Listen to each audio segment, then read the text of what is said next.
cette semaine, nous sommes à La Bresse et c'est Nicolas, le chef de Les Bresses, qui nous régale. On va réaliser la deuxième recette de cette semaine, apparemment avec de la bière. Oui. Donc hier c'était le picon, aujourd'hui c'est la bière. Demain ça sera quoi? Je sais pas encore, mais là on complète, tu vois, on fait apéro.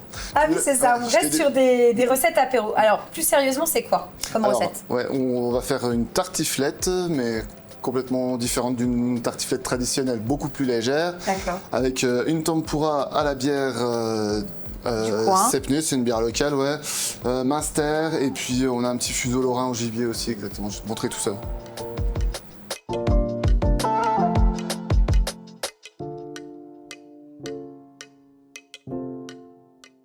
Donc base de la tartiflette, enfin en tout cas dans l'esprit d'une tartiflette. Exactement, on retrouve les éléments principaux Les de la marqueurs, tartiflette. quoi. Exactement. Donc oignon fromage, donc et lard, enfin en tout cas Exactement. charcuterie, on va dire ça comme ça. C'est ça. Alors, on a notre casserole. Dans notre casserole, on va mettre un petit peu de beurre. Oui.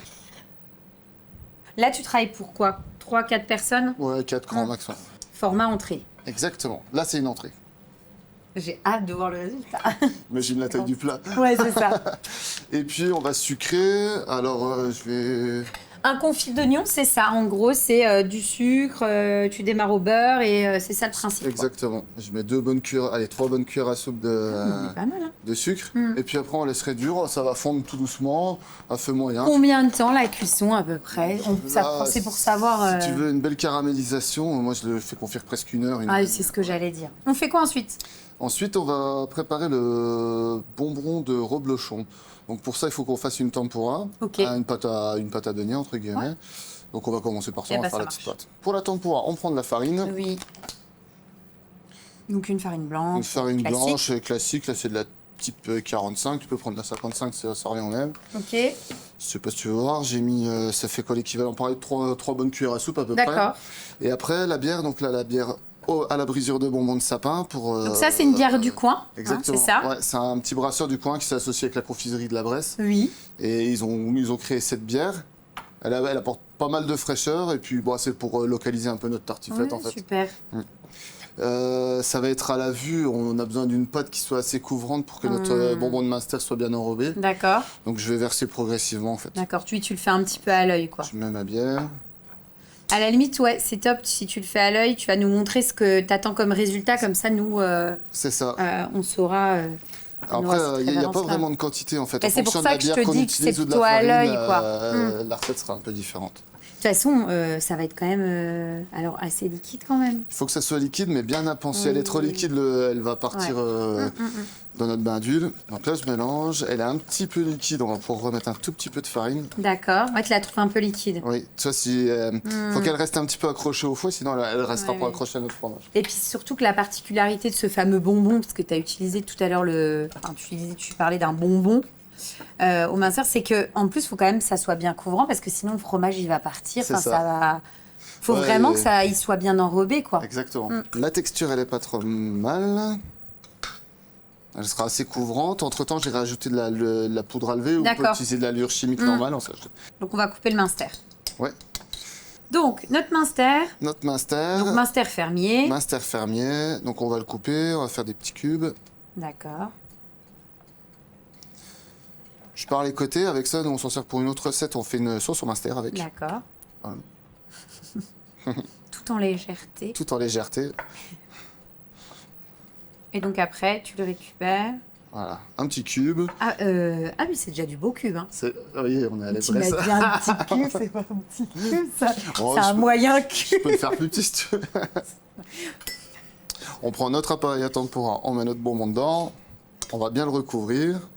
Bon voilà Valentine, donc là on a bien enrobé nos cubes de Munster.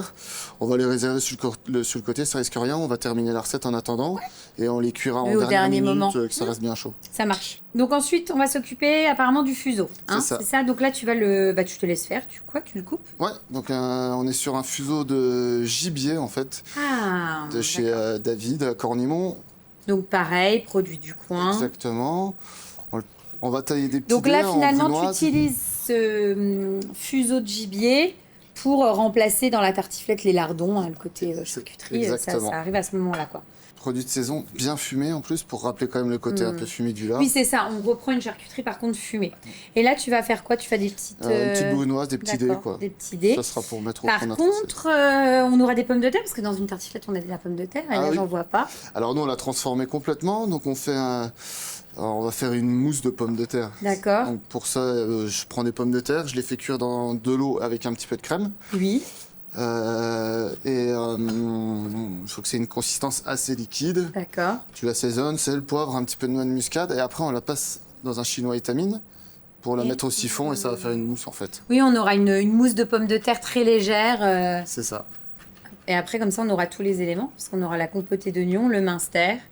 Là, on aura notre gibier et les pommes de terre. Donc là, on a quasiment terminé. On n'a plus qu'à finalement faire frire nos bonbons de minster. Exactement. Donc là, on a une huile bien chaude.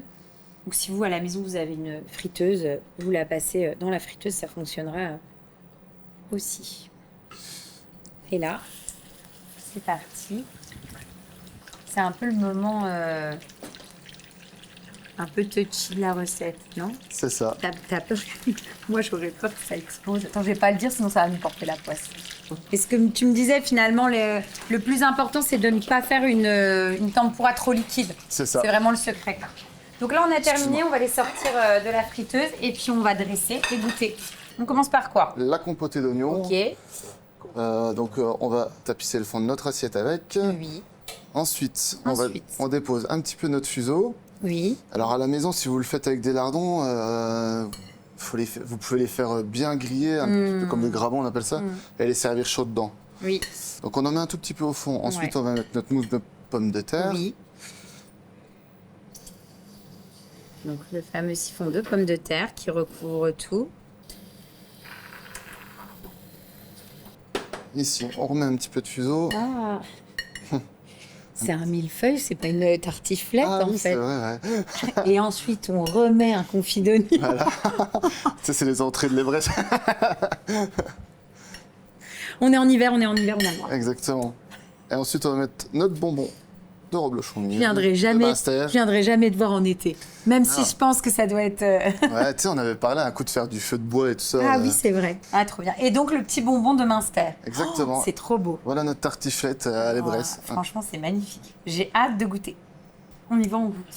Allez, bon bon appétit. appétit. Moi, j'ai quand même envie de couper pour...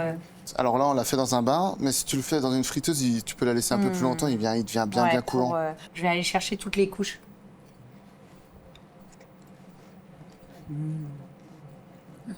C'est trop bon. C'est trop bon, puis finalement, j'allais dire c'est plus léger. Et oui, Ça paraît plus léger. c'est pas trop lourd. Mais c'est vrai parce que le fait d'avoir la pomme de terre, vraiment, pour le coup, qui est en siphon, on a un tout petit peu de compoté. Je trouve que c'est vraiment le format idéal si vous avez envie de vous faire plaisir. Bon, le problème, c'est qu'à mon avis, tu manges trois assiettes tellement c'est bon, donc finalement, ça s'équilibre. Mais c'est trop bon. Bon, on nous la c'est demande souvent génial. en plat maintenant parce que Ah ouais, non, une fois qu'ils franchement, l'ont goûté en entrée. c'est excellent. C'est vraiment, vraiment très sympa. On a les marqueurs, c'est gourmand, c'est bon. Super. J'adore, je valide. Ensuite, on fait quoi? Ensuite, on va travailler un poisson. J'ai du filet de bar. Je vais le faire partir un petit peu en Espagne. Je voudrais le faire un peu comme une paella, mais complètement différente, avec du chorizo local, Trop bien. des pâtes, du poulet. Enfin, voilà, ça devrait être sympa.